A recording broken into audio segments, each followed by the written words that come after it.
But when we look at the Wisconsin Supreme Court race that just was called this Tuesday, that was a huge win for folks on the left, or I guess anti-fascists at this point, anyone that is against fascism. Because, as we know, Elon Musk was putting a ton of money into that race. He was giving away $1 million checks for people to vote. And they were explicitly saying, I voted because Elon Musk gave me this check.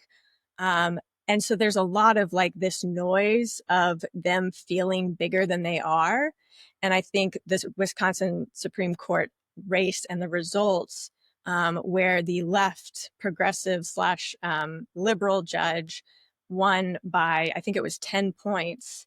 That was a huge election victory against Elon Musk, against Donald Trump. And that is showing that the public is not for a lot of these policies. Yeah. And I would say, I think, it illustrates like, yeah, and you mentioned kind of at the top, like what is sort of the stuff that's coming through a lot of news platforms versus like what's really actually happening. Like there's actually quite a lot of pushback and a lot of resistance to these policies. And $3,800 is not a small amount. So using that as an example, like I think that, doing a bunch of really harmful, bad stuff to a lot of people and then saying this is great and it's going to make our country amazing.